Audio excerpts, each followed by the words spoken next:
I actually appreciate the criticism. I think there's a lot of good points. There's a lot of things that we can do better and we will do better. Like I said, we're working nonstop. We're focused on long-term value. We're focused on the long-term plan here. So we're going to be around and we're learning from everything we hear.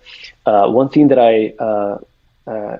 one analogy that I'd love to mention is there's this TED Talk from I think it's 2003. It might be earlier from Jeff Bezos, and he's answering to a similar question about the .com and criticisms around Amazon. And one of his points is that it's extremely early. It was extremely early for the internet, and he offered an analogy which I think is extremely powerful, which is the analogy of electricity. So in his example is like he shared about how they took many years to lay the foundation of electricity, and what people really wanted to have in their homes, the killer app of electricity, was the light bulb, right? And everyone wanted to have the light bulb in their homes. So the way that they built the homes was with a light bulb socket, on the ceiling. So that was enough for that app, basically for the light bulb. But then the appliances came, and that allowed for a new wave of innovation. But the user experience was actually pretty terrible.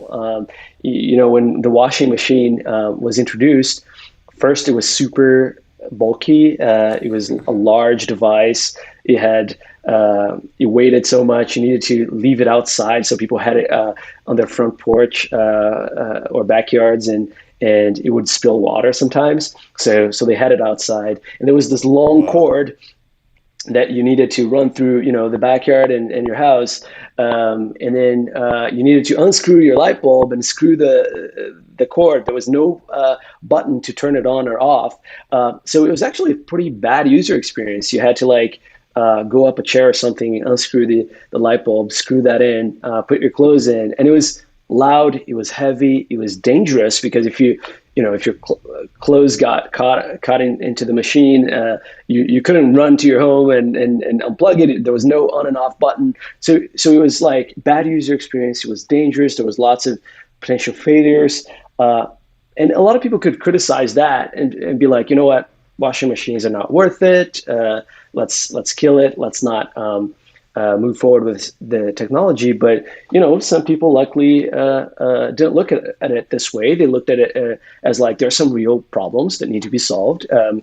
Let's find solutions to them. And some of them were simple solutions. Some of them were like, all right, let's create an on and off switch. Some other solutions were like, all right, let's build outlets and move them down so that people can plug things into their homes, and the appliances industry ended up flourishing.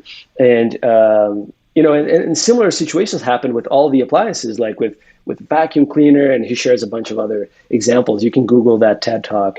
It's pretty insightful. And I think it's a similar thing with what we're going through, not just with Top Shot, but with the industry at large. There are lots of problems. There are lots of things that could be better. There are lots of things that need to be solved. But if we're here for the long term, if you believe in the technology and you think that that's in the long term, it's going to stick around and change how we do a lot of things, then those are problems to be solved, right? The same way that we looked at the CryptoKitties problems that I mentioned earlier, and we're like, you know what, onboarding and network issues and those are problems to be solved, and we're going to solve them one by one, and it's definitely hard. You're listening to the Unstoppable Podcast, the go-to place for everyone to learn about the latest innovations in Web3, NFTs, and the decentralized web. Welcome to the metaverse.